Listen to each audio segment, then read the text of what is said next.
todas. Estamos culminando un proceso de discusión en distintos soportes, bajo distintas modalidades. Ustedes saben que esta Convención Médica Nacional tuvo la particularidad de que definió la necesidad de hacer algunas discusiones sobre la base del análisis, llamémosle más objetivo o más técnico, de algunos de los grandes problemas que tiene la salud en el país. Y por eso se hizo una encuesta de opinión, una encuesta a actores, una encuesta a profesionales relevantes, una encuesta a los médicos en general. Se realizó también un trabajo, un estudio Delphi a expertos en cada uno de los ejes temáticos que se habían priorizado. Y también se desarrollaron este tipo de actividades como la que tenemos hoy, que lo que apuntan es, además de generar un espacio de intercambio y de debate, poder dejar sustanciado a través de distintos compañeros que están en distintos lugares, con distintas miradas, cuál es la visión que se tiene del tema, no solo del tema de la calidad, sino de la relación que el tema de la calidad tiene con el sistema de salud y con la atención sanitaria en general. Por lo tanto, estas reuniones, más allá de la convocatoria que tengan y la gente que participe, se va a registrar, tenemos elementos de que se consultan estas conferencias, se va a registrar por mucha otra gente, o sea que en realidad estamos poniendo a disposición de un colectivo importante de profesionales puntos de vista, visiones, miradas de distintos lugares que ayuden a conformar una visión respecto, bueno, en este caso, a dos temas que los vamos a tratar precisamente desde dos lugares. Hoy hay dos mesas, una primera mesa que tiene que ver con el tema del reporte y la transparencia y yo diría que el uso de la información, o sea, de la elaboración de los datos y de todos los elementos que se tienen para dar una transparencia y mejorar no solo la calidad de los servicios de salud, sino también la opción y las alternativas que la gente toma en el uso de los sistemas de salud.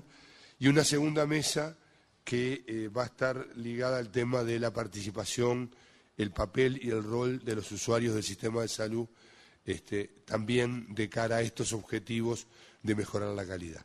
Dicho entonces muy rápidamente, cuánto la información, valga la redundancia, informa a la calidad y cuánto la calidad se nutre de esa información y cuánto la participación también contribuye o obtura o complejiza, porque hay que mirarlo desde una mirada que incorpore la complejidad, el proceso de atención en salud.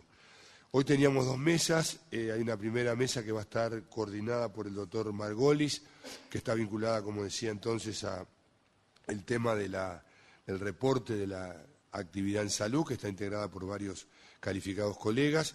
Después tenemos la mesa que va a coordinar Alfredo Toledo, referida al tema participación. Repito, tomemos esto como una instancia en la cual vamos a tener un intercambio entre nosotros, entre los que hoy estemos, participantes y panelistas, pero sobre todo como que van a quedar un conjunto de insumos complementarios. Nosotros estamos viendo ahora cómo se recurre a las modalidades alternativas de información y la gente está consultando, está siguiendo los debates, ha seguido las conferencias, hoy hay posibilidades de medir eso. Por lo tanto, tenemos lo que hacemos hoy in situ acá y lo que se replica a través de las actividades en las que no podemos estar, en las cuales coincide con otras actividades.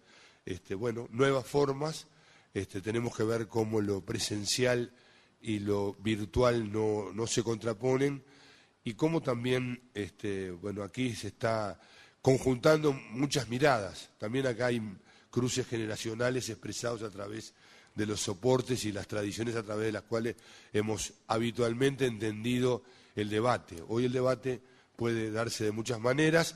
Lo que sí es inexcusable, ya termino con esto desde el comité convocante, es contar con todos ustedes para la instancia del plenario final, que va a ser el viernes y sábado de la semana que viene, 6 y 7, con una actividad de trabajo en talleres sobre cada uno de los ejes para discutir, modificar, enmendar, agregar elementos a lo que las comisiones han venido trabajando. Las comisiones han ido incorporando todas las instancias de trabajo. Creo que, bueno, es una modalidad que ha dado para tener productos, en cualquier caso, de mucha intervención de la gente, y la calidad va a depender de los trabajos, va a depender sobre todo de la participación de todos. Están abiertas ya las inscripciones para participar. Si la instancia de proceso fue importante, la instancia de plenario final es definitiva, porque allí es donde se va a sustanciar los avances que en este proceso de discusión hemos tenido. Le paso entonces la palabra al doctor Margolis y voy para allá para que seamos un poquito más. Muchas gracias, Miguel. Entonces vamos a dar inicio a la primera mesa sobre historia clínica electrónica y reporte público de resultados, en la cual contamos con destacados panelistas, la doctora Alicia Ferreira, el doctor Juan Gil, el doctor Oscar Llaneo, el doctor Homero Bañulo, el doctor Luis Russo y el ingeniero Jorge Forchella. Vamos a pedirles a cada uno de los panelistas que hagan presentaciones breves desde su experiencia personal e institucional sobre estos temas o sobre uno de los dos temas. Empezando entonces con la doctora Alicia Ferreira, que además de ser una experta en informática en salud, impulsora de esta área desde hace muchísimos años, es la gerente general de ACE.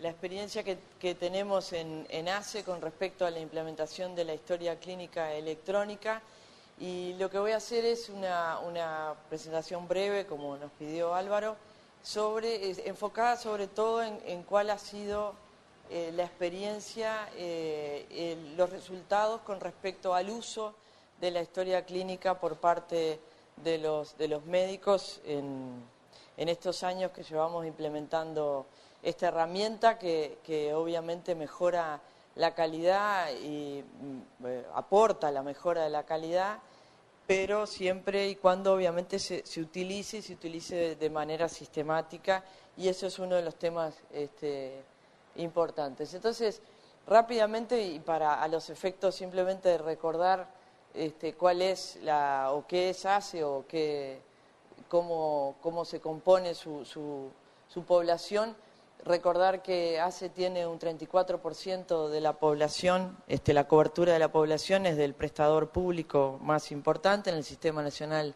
Integrado de Salud, que a diciembre del año pasado, en el cierre del año pasado, teníamos 1.266.000 afiliados, de los cuales 360.000 lo eran a través del Fondo Nacional de Salud. Ha habido una evolución que se ha caracterizado por una baja en el número de beneficiarios desde el principio de la instalación del Seguro Nacional de Salud, pero en los últimos años, en 2012-2013, ha habido nuevamente un crecimiento a expensas de los afiliados por FONASA. ACE está conformada con una nueva organización desde hace ya un par de años en redes integradas de servicios de salud de base regional. Estamos divididos entonces en 4 regiones y con 2 direcciones especializadas en un concepto de red integrada, pero con distribución por regiones de salud. ACE tiene alrededor de 833 puntos de atención primaria en salud, o de primer nivel de atención, entre consultorios, policlínicas, puestos de salud en general. Hay 44 hospitales distribuidos por región, hospitales de segundo y tercer nivel de atención, y además tenemos una red de servicios especializados tanto en el área de cuidados crónicos como en el área de atención de la salud mental.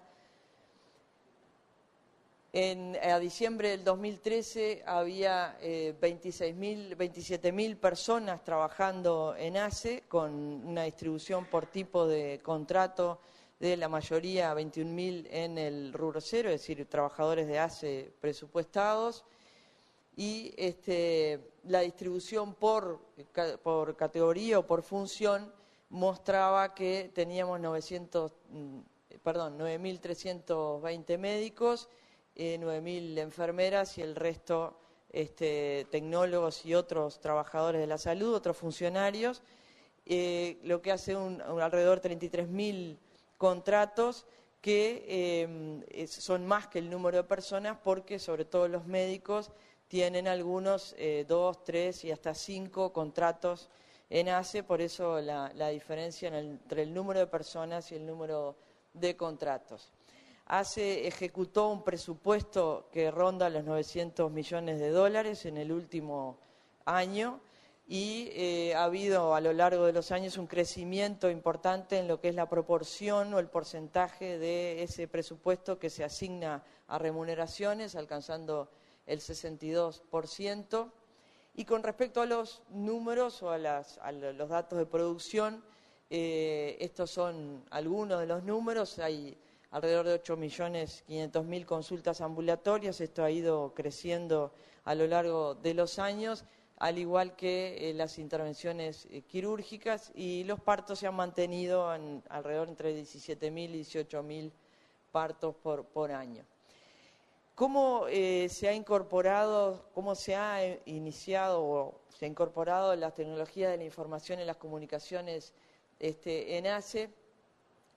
Se han incorporado con el enfoque de que la historia clínica electrónica sea el corazón o el centro de lo que son los sistemas de información y que el resto de los sistemas se pueda integrar tomando, como dijimos, el centro, la historia clínica.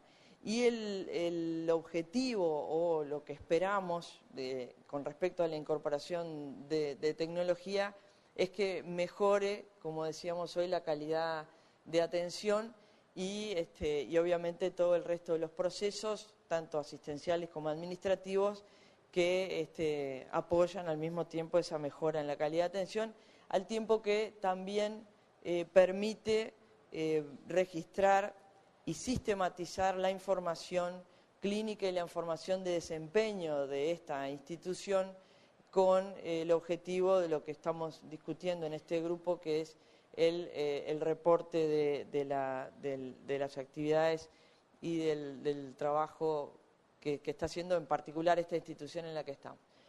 Básicamente los proyectos en los que se ha estado trabajando, algunos de los proyectos en los que se ha estado trabajando es en la historia clínica electrónica para el primer nivel de atención, que se le llamó Proyecto Siembra. Además, desde antes también hay un desarrollo en un sistema para la actividad quirúrgica y anestésica.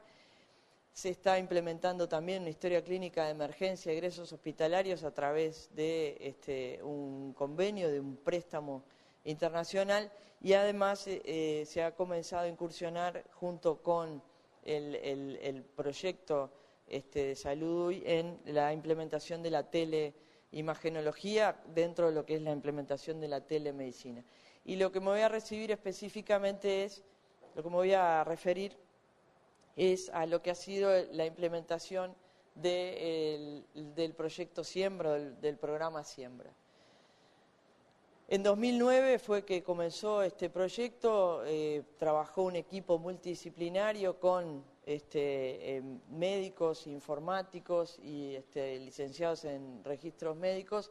Hubo un apoyo desde el inicio de Antel básicamente para la implementación de la red privada virtual a través de tecnología 3G, porque como ustedes vieron, ACE es esencialmente descentralizado, o mejor dicho, distribuidos sus puntos de atención en todo el país.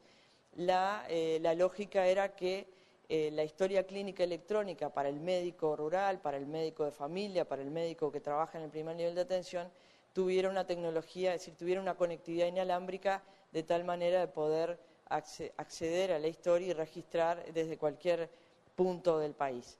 También Antel apoyó en la compra, en lo que fue una compra masiva que se hizo de más de 1.500 netbooks, a las cuales se las configuró entonces la red privada de ACE, además de incluirles algunos otros accesos. En diciembre del 2010 se hizo el primer prototipo, en mayo del 2011 comenzó la implementación. Empezamos con la implementación desde el norte hacia el sur, como en Mancha de Aceite. Se comenzó en el departamento de Rivera, después se siguió por Paysandú, perdón, en el departamento de Artigas empezamos, después de Artigas, Rivera, Paysandú, y así fuimos bajando hasta que en septiembre del 2013 se implantó en Montevideo. ¿Cómo se hizo la implantación? Se le daba se le da a los médicos una netbook con la red de ACE, y se les hace firmar un contrato, y además se les hace una primera capacitación para el uso de la herramienta. A la fecha esta historia clínica electrónica tiene 3 módulos que lo que hacen es incluir el programa de atención del niño, del adolescente y del adulto para comparar, o mejor dicho, para que como apoyo a los protocolos de control, sobre todo de control de cada una de estas franjas etarias. Ahora a mayo hay 1.123 médicos capacitados. Esa foto es la de una policlínica en progreso que se llama Villa Felicidad, y ahí está el médico de familia con el enfermero. Esta es una de las pantallas, se ve poco, pero es simplemente para que se vea. La idea fue hacer una aplicación simple, bastante desprovista de muchos elementos que hicieran de repente que enlentecieran su uso, y hecha, como les decía, bajo esa modalidad de programas de atención y de atención por problemas. Acá hay otra de las pantallas. La idea, como les decía al principio, es que la historia clínica electrónica del primer nivel esté integrada con el resto de las aplicaciones. En ACE ha habido el desarrollo de la mayoría de los sistemas, ha sido un desarrollo propio con estándares y con la tecnología corporativa, pero también hay programas o aplicaciones que se han hecho con empresas contratadas o que se han contratado a empresas a su vez su realización. Entonces cobra gran importancia la necesidad de interoperar todas estas aplicaciones para poder integrar realmente los sistemas de información. Se hizo una encuesta en el 2011, antes de empezar la masiva incorporación de la historia clínica electrónica, y fíjense que el 50% de los médicos del primer nivel de atención tenían una baja utilización de la computadora.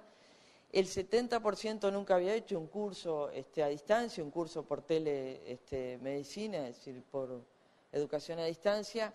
El 37% no usaban Internet, y esto se debe a que obviamente hay muchos médicos que de repente trabajan en el interior o en los medios rurales, y que definitivamente en su práctica clínica no han requerido hasta ahora el uso de Internet.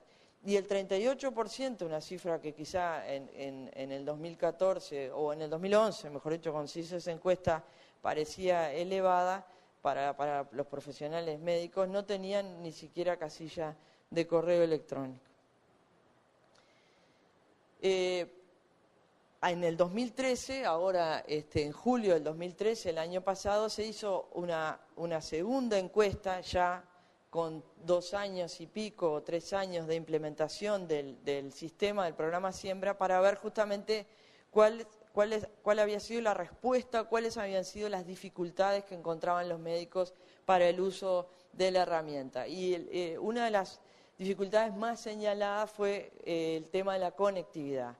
Todos sabemos que si bien Uruguay tiene un avance impresionante en lo que es la conectividad a Internet, todavía sigue habiendo algunas zonas, sobre todo zonas suburbanas y rurales, que no hay señal 3G, y entonces hay médicos que dicen que tienen que hacer la policlínica en una localidad rural y después copiar en papel y después ir a su casa eventualmente a pasar los datos en la historia clínica. Los otros problemas era, ellos mencionaron que había demasiados datos para completar, que era poco amigable, que obviamente algo que todos los médicos del mundo que comienzan a usar esta tecnología lo dicen, que es que insume más tiempo, al principio realmente insume más tiempo que escribir algunos datos en el papel. Plantearon también una falta de motivación económica para el uso de la historia clínica electrónica. El hecho de que todavía sea solo para el médico de referencia hace que en las interconsultas y en la referencia, como el resto de los profesionales no accede a la historia clínica electrónica, haya que hacer un doble registro, y plantearon que es necesaria una mayor capacitación y retroalimentación a los médicos. Estos son algunos de los números de ahora, de mayo del 2014, que muestra que realmente la utilización de la historia clínica electrónica del primer nivel todavía a 2 años o 3 años de implementación sigue siendo muy baja. Las historias clínicas en el total de ACE ingresadas son 110.000. Fíjense que si somos 1.200.000 usuarios, realmente es un número que sigue siendo bajo. El uso, el porcentaje con historias clínicas ingresadas, por lógica, en la región norte es mayor, en la región sur es menor, porque, como vimos, la implementación había sido de norte a sur progresiva.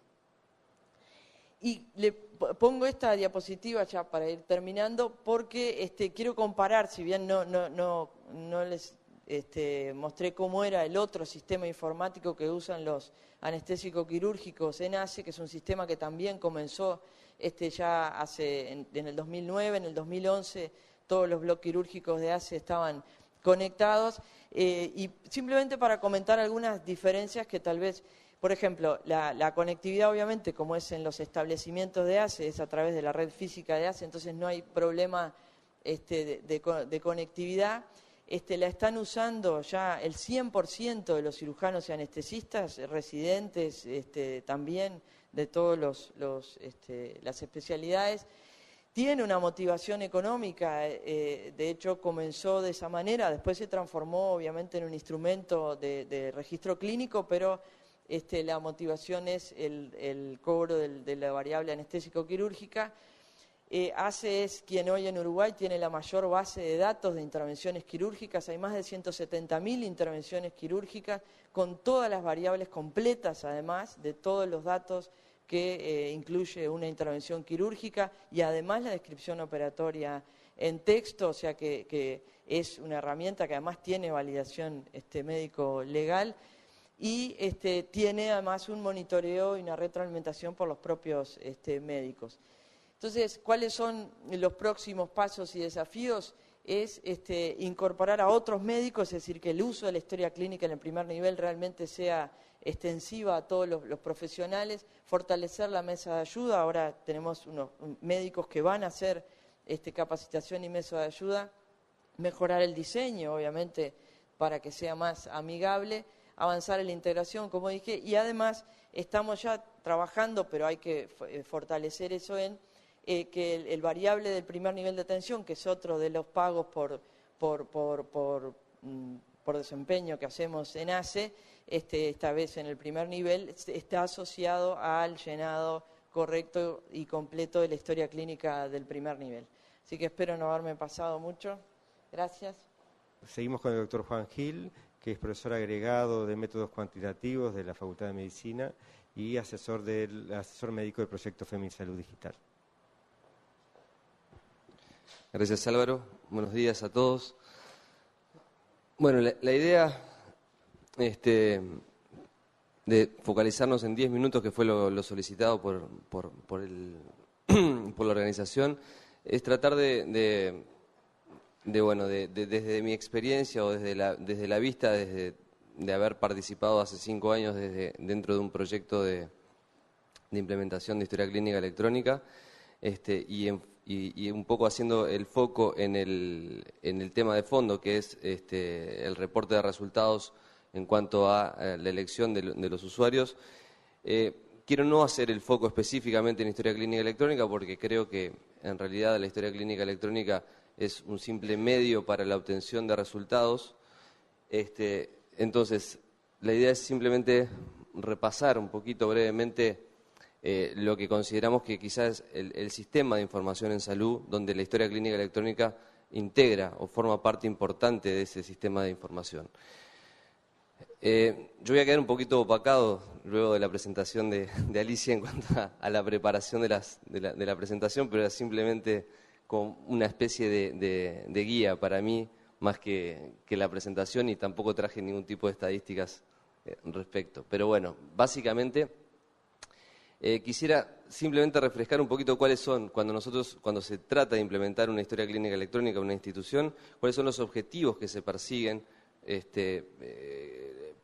para su aplicación. Es decir, que existen diferentes ejes o diferentes objetivos desde las distintas áreas y cada una desde su perspectiva. Por ejemplo, hay un objetivo que es claramente asistencial o de gestión clínica, es decir, que debe permitir al médico sentirse cómodo en la atención, traer la información de contexto, debe permitirle, por lo tanto, atender bien, entre comillas, a un paciente. Pero por otro lado también la historia clínica electrónica permite, y no como objetivo principal, pero sí como un objetivo secundario, aportar información para la gestión, y la gestión desde los distintos puntos, ¿no? Desde la gestión sanitaria y, por ende, su relación con la salud pública nacional, es decir, que la contribución desde ese punto, desde esa institución, hacia la contribución de la salud pública o hacia los datos necesarios desde la epidemiología de la población o desde el órgano de vigilancia,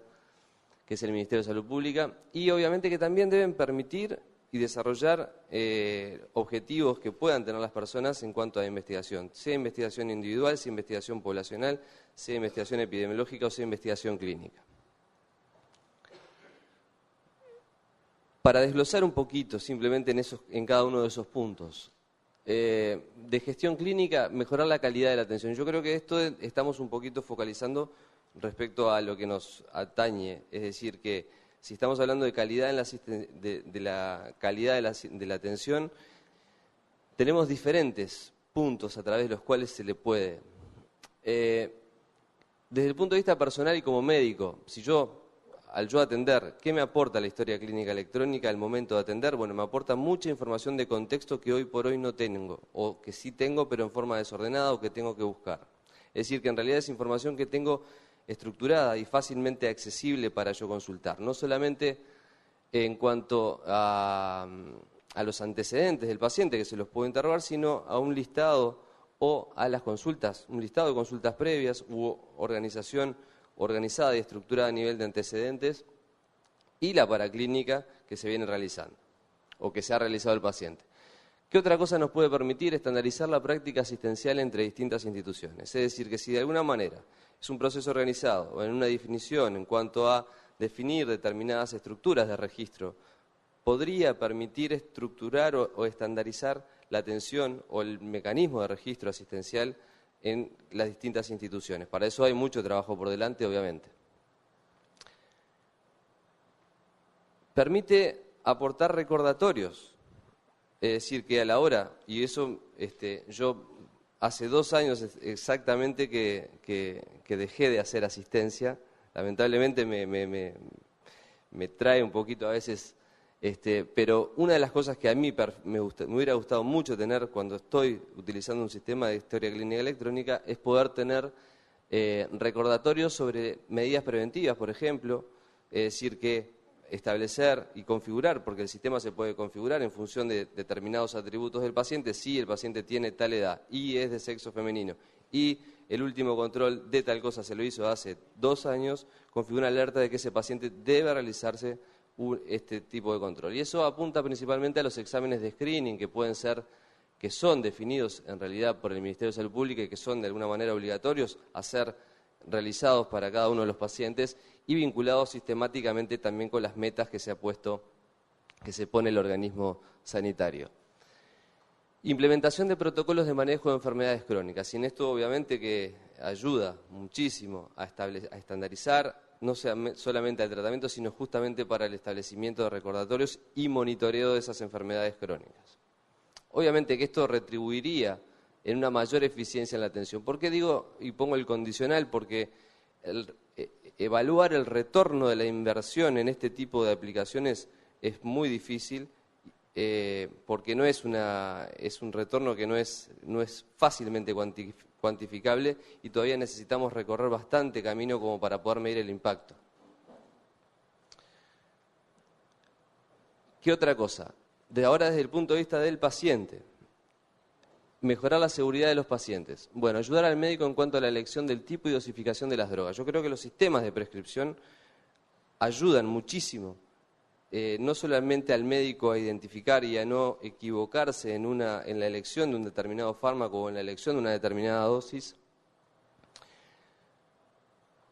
dado que permite seleccionar muchas veces de un listado que puede ser de diferentes maneras configurables. No quiero entrar muy en detalle en este tipo de cosas, porque no es el foco tampoco. A través de la implementación de alertas de tipo interacción medicamentosa droga-droga o tipo droga antecedente. Es decir, que permite también el sistema establecer alertas al momento de la prescripción. Es decir, que si yo estoy prescribiendo sobre un fármaco que está de alguna manera contraindicado en algún paciente que tiene tal patología, es lo que hablamos como interacción droga-antecedente, el sistema nos alertaría, o mismo entre distintas drogas. Minimizando posibles errores en la prescripción, lo que decíamos recién, se elige a partir de un listado de fármacos y dosis habituales, información online sobre contraindicaciones y efectos adversos. Esas son todas las cosas que se pueden colgar y que son de consulta directa o al momento de la prescripción para consultar. Y principalmente aboliendo errores en la dispensación de los fármacos, que eso es una de las cosas que muchas veces no se toma mucho en cuenta. Es decir, si el sistema de historia clínica está conectado con el sistema de farmacia, es decir, que interopera con el sistema de farmacia, ya no viaja más ese papelito, ya no viaja más esa historia, esa receta papel con el tema de la legibilidad de la letra, etcétera, etcétera.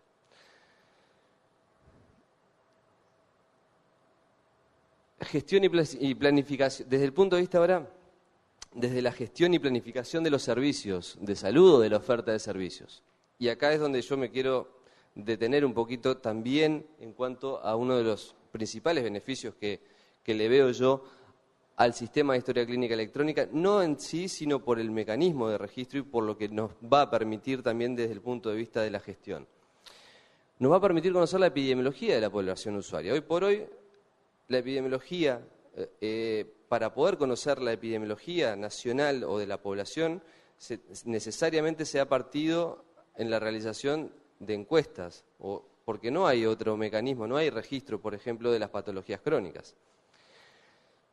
Cuando hablo de registros sistemáticos, ¿no? Como el Registro Nacional de Cáncer.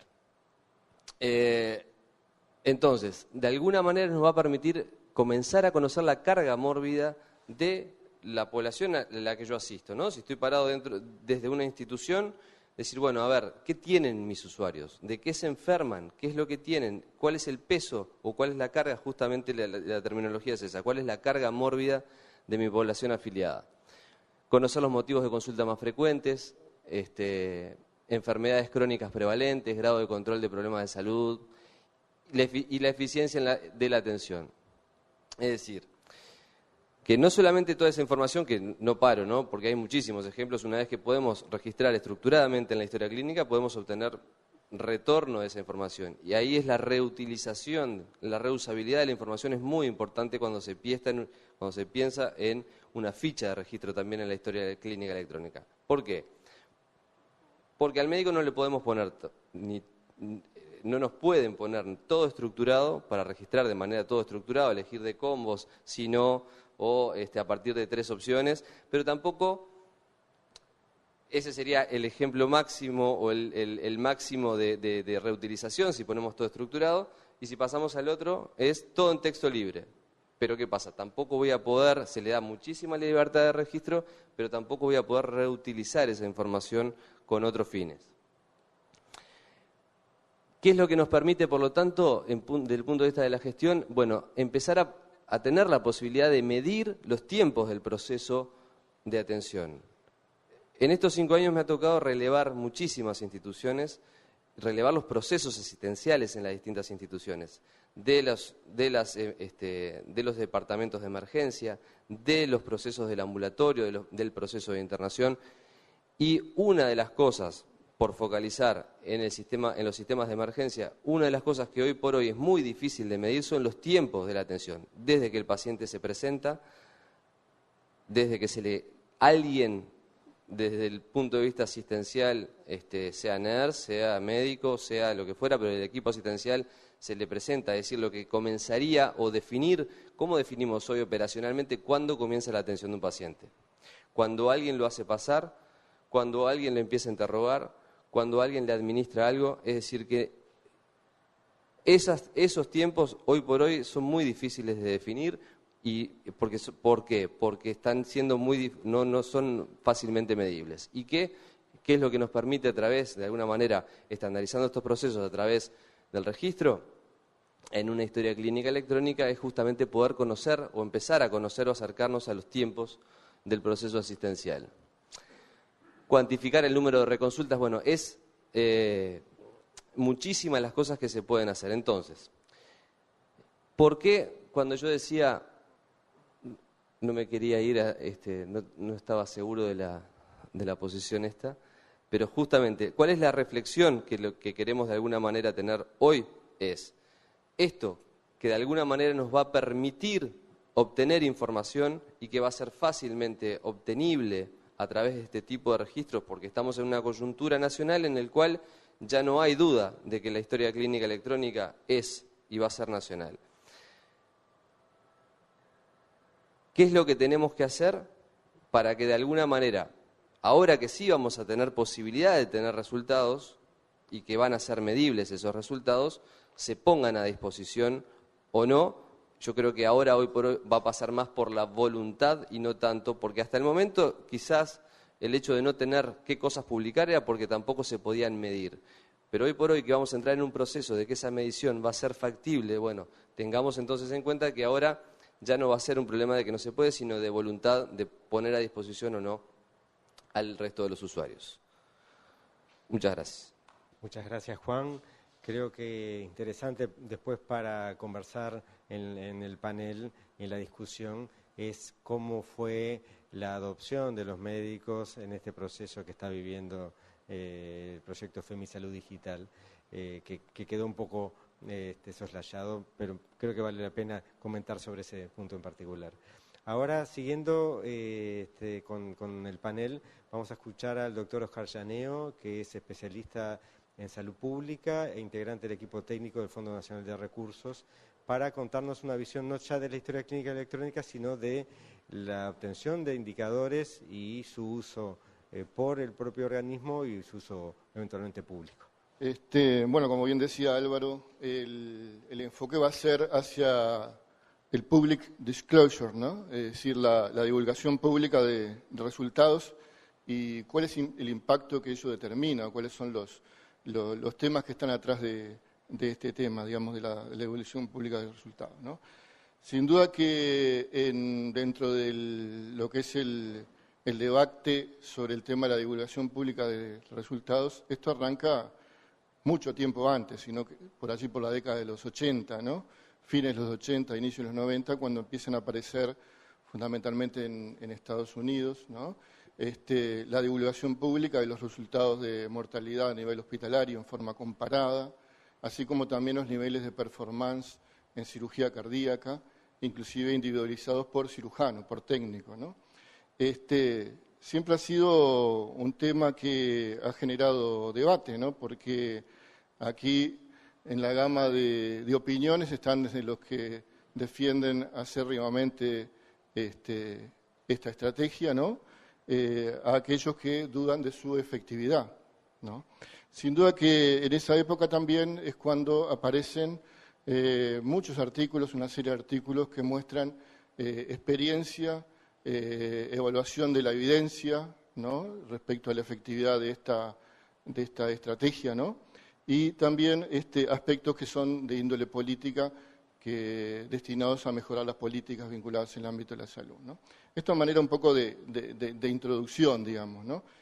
La experiencia del fondo, sin duda que no arranca sobre la década del 2000, que es cuando realmente hacemos un esfuerzo importante en inversión, en recursos humanos y en sistemas, ¿no?, sino que ya en 1989 el fondo ya tenía un índice de pacientes. En 1996 ya registrábamos datos, inclusive en EpiInfo, ¿no?, los primeros datos médicos que nos permitían sacar resultados vinculados a los procedimientos que financia el fondo. Y es en el 2003 cuando, a punto de partida y fundamentados en el hecho de mejorar aspectos vinculados a la transparencia, ¿no?, y a la divulgación de los resultados reales, digamos, de los procedimientos médicos, es que se implanta un sistema de gestión, una gestión integral, que abarca aspectos no solamente vinculados al ámbito de los datos médicos, sino también administrativos, que es el sistema María, digamos, ¿no?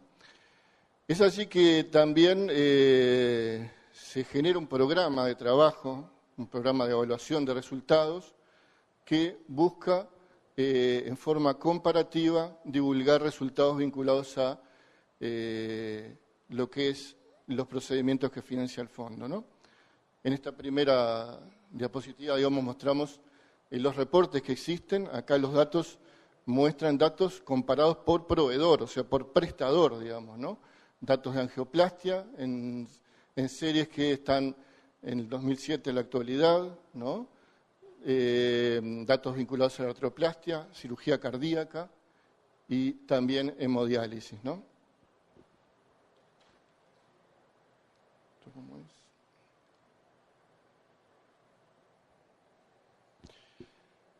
En particular nos referimos a dos sistemas, digamos. Sin duda que hay mucho para hablar sobre este tema, ¿no? Pero uno de ellos es los indicadores de intervenciones coronarias percutáneas, ¿no? Cuyo objetivo era medir el desempeño de los centros que realizan procedimientos de intervenciones coronarias bajo cobertura financiera del fondo. Forma parte de un subsistema de trabajo vinculado al programa de evaluación de resultados, ¿no?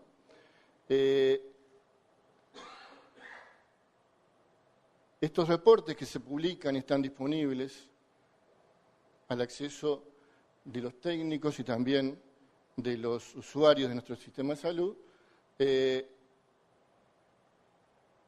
Publican, por ejemplo, mortalidad comparada, por decir de alguna manera, por prestadores, ¿no? Este es simplemente una muestra de la serie de indicadores que están contemplados en estos reportes, ¿no?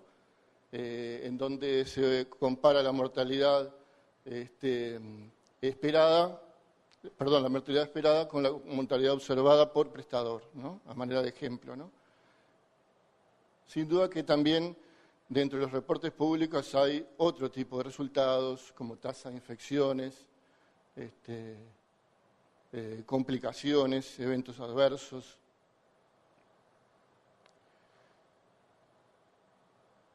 Lo mismo para cirugía cardíaca, ¿no?, en donde también tenemos indicadores que permiten medir el desempeño de los diferentes centros de cirugía cardíaca que realizan procedimientos bajo cobertura del fondo.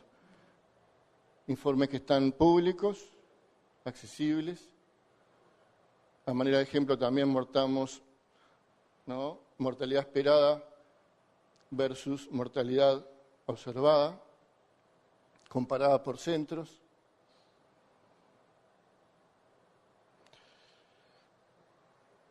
Este ha sido un ejemplo vinculado a lo que son las prácticas cardiológicas, pero existe otro sistema también, que es el de ALDIC, que registra y evalúa lo que es la performance en el ámbito de diálisis, ¿no?, y que se nutre del registro diario de todas las diálisis que se realizan en el Uruguay día a día, ¿no? y asimismo por un informe mensual que envían los centros. ¿Cuáles son los productos? ¿Para qué sirve y en qué forma se reportan los datos que surgen de este registro diario, ¿no? Por una parte, su implicancia para los aspectos vinculados a la salud pública, en donde la base de datos forma parte del Registro Nacional de Diálisis, ¿no? Por otra parte, existe también diariamente, ya que esa información se registra diariamente, lo que es el reporte diario de alertas. Ahora vamos a ver cuáles son las alertas. Y por último, el reporte anual de resultados comparados por centro de diálisis, ¿no? Este sería el producto vinculado a lo que es los datos que provienen de la evaluación global del sistema y de cómo estamos vinculados a la enfermedad renal crónica, ¿no? Que forma parte del reporte anual que hace la Sociedad Uruguaya de Nefrología, vinculado a lo que es el reporte anual de diálisis, ¿no? Por otra parte está el registro de alertas, les decía, que es que cuando surgen determinados eventos, como ser eventos pirogénicos, chuchos, embolia gaseosa, fiebre y reacción a la conexión, el sistema directamente envía un reporte a dos técnicos que están trabajando en el fondo, en este caso son un médico nefrólogo y una licenciada en enfermería, que al recibir ese reporte se comunican con el centro de salud para verificar cuál es la situación del paciente. Es decir, este reporte aparece individualizado por paciente y implica una acción inmediata, ¿no?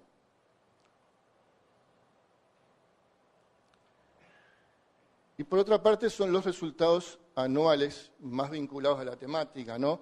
En donde se evalúa la performance en una serie de indicadores vinculados a la diálisis por prestador.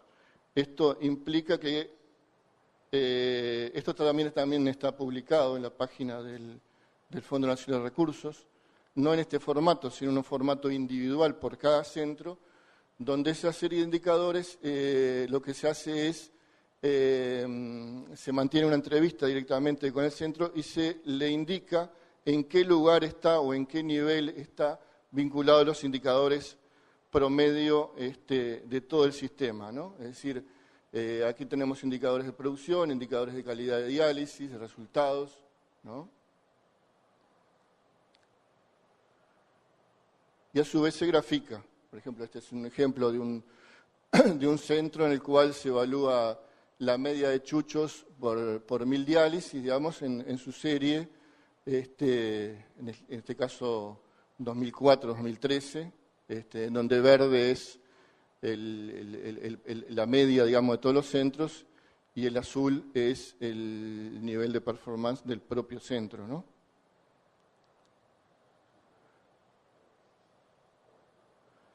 Acá tenemos una de las variaciones de peso para el mismo centro y los valores de presión arterial media sistólica, que son indicadores de calidad, ¿no? Vinculados a la diálisis.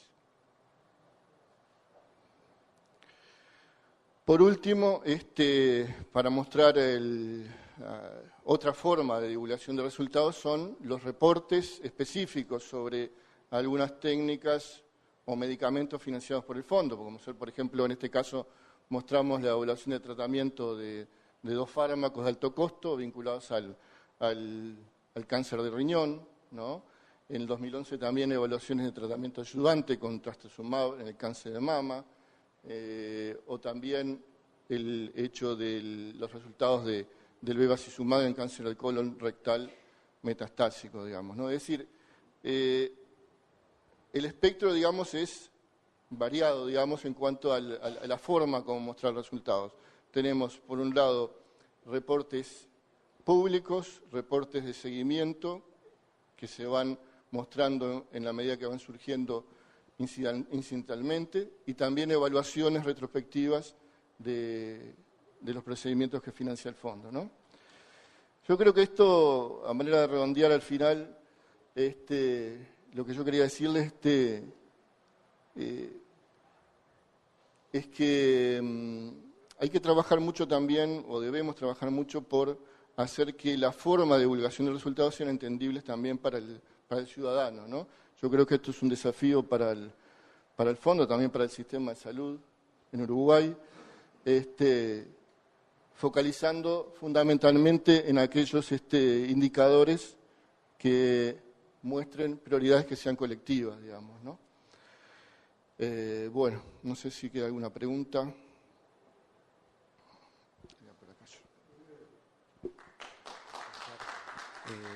Vamos a darle, todos creo que todas las presentaciones han sido muy interesantes y van a dar lugar a discusión. Para ir alimentando esa discusión, queremos escuchar las palabras inteligentes y críticas también del doctor Homero Bañulo, que como ustedes saben es internista, intensivista y fue director del Fondo Nacional de Recursos, entre otros cargos.